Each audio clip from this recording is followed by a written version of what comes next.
বিরোধীদের আচরণে বিরক্তি দেখিয়ে বাজেটে আলোচনার জন্য সোমবার গোটা দিন বিরোধীদের জন্য ছেড়ে দিল শাসক বিধায়করা। সোমবার থেকে রাজ্য বিধানসভায় শুরু হয়েছে 2025-26 অর্থ বছরের প্রস্তাবিত বাজেটের উপর আলোচনা। চারজন বিরোধী দলের বিধায়করা বাজেটের উপর আলোচনা করেন। বিরোধী দলনেতা জিতেন চৌধুরী আলোচনা দিয়ে সোমবার থেকে শুরু হলো আগামী অর্থ বছরের জন্য প্রস্তাবিত রাজ্য বাজেটের উপর আলোচনা। এর আগে 2024-25 অর্থ বছরে অতিরিক্ত ব্যয় বরাদ্দের ছাঁটাই প্রস্তাব নিয়ে শাসক বিরোধী দলের বিধায়ক আলোচনা করেন।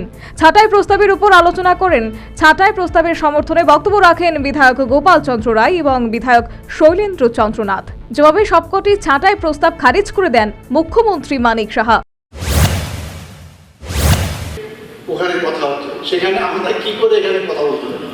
এখানে কিন্তু আমাদের কোনো স্পেস নেই যে গভর্নমেন্ট এখানে কি বলবে। গভর্নমেন্ট কিছু বলার মানে কোনো স্কোপই নেই।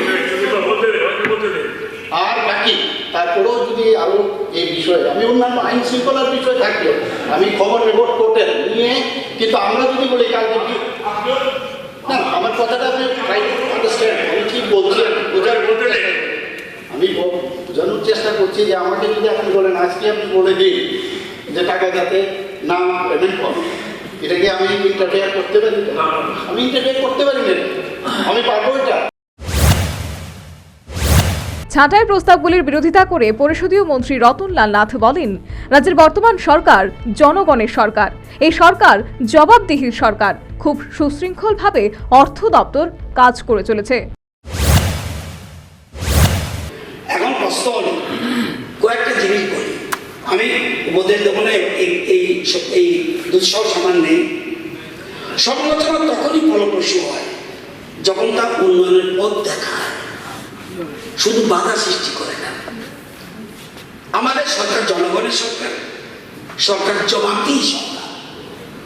আমরা রিপ্লাই জবাবদিহি করতে বাধ্য। কোনো ভালো নীতি বিরুদ্ধে সমর্থন করা উচিত, আর ভুল নীতির বিরুদ্ধে বিকল্প সম্মান করা। আমরা কিন্তু বিকল্প বলেন দেখবেন বইটাতে দেখবেন আপনি যে পলিসি চেঞ্জ করতে চলেছেন, আপনার পলিসি কি আপনি উত্থাপন করেননি। বলতে হবে আমার মতে এটা করা উচিত, এটা বলেন অল্টারনেটিভ পলিসি। বইটা পড়লে দেখবেন লেখা আছে অল্টারনেটিভ। আমি শুধু অপোজ করবো না, অল্টারনেটিভ প্রপোজাল দেবো মুখ্যমন্ত্রীর কাছে, রাজ্য সরকারের কাছে। এটা আমরা বলেননি। কেবল বিরোধিতা কাজ করে কাজ নয়, বরং বিকল্প নীতি রূপরেখা। এরপরই 2025-26 অর্থ বছরের জন্য বিধানসভায় পেশ করা বাজেটের উপর সাধারণ আলোচনা শুরু হয়। বিধানসভা অধিবেশনের দ্বিতীয়ার্ধে সাধারণ আলোচনার সূচনা করেন বিরোধী দলনেতা জিতেন্দ্র চৌধুরী। আলোচনায় তিনি বলেন, রাজ্য সরকারের বাজেট রাজ্যের জনগণের কাছে গ্রহণযোগ্য হতে হবে। বিরোধী দলনেতার আলোচনার কিছুক্ষণ পরে সভায় আলোচনার সময় নিয়ে শুরু হয় শাসক ও বিরোধী দলের মধ্যে বাদানুবাদ। অশোভনীয় আচরণ করে তার জন্য উপযুক্ত শিক্ষা কি করতে হয় ওই নয়, অসভ্যতা। আমাদের আমি মাননীয় মুখ্যমন্ত্রী অনুমতি নিয়ে বলছি, আমাদের প্রেসিডেন্ট বলবেন পুরোটাই অশোভনীয়, অশোভনীয়,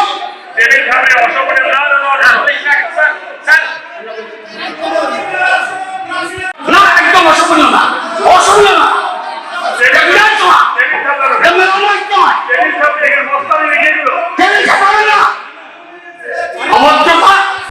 এর মধ্যে আলোচনায় ঢুকে পড়ে পরিষদীয় মন্ত্রী রতনলাল নাথ। গোটা সোমবার বাজেটের উপর আলোচনার সময় বিরোধীদের জন্য ছেড়ে দেন। সাধারণ আলোচনায় অংশ নেন সিপিএম দলের বিধায়ক অশোক চন্দ্র মিত্র ও বিধায়ক রামু দাস এবং ভারতের জাতীয় কংগ্রেস দলের বিধায়ক গোপাল চন্দ্র রায়।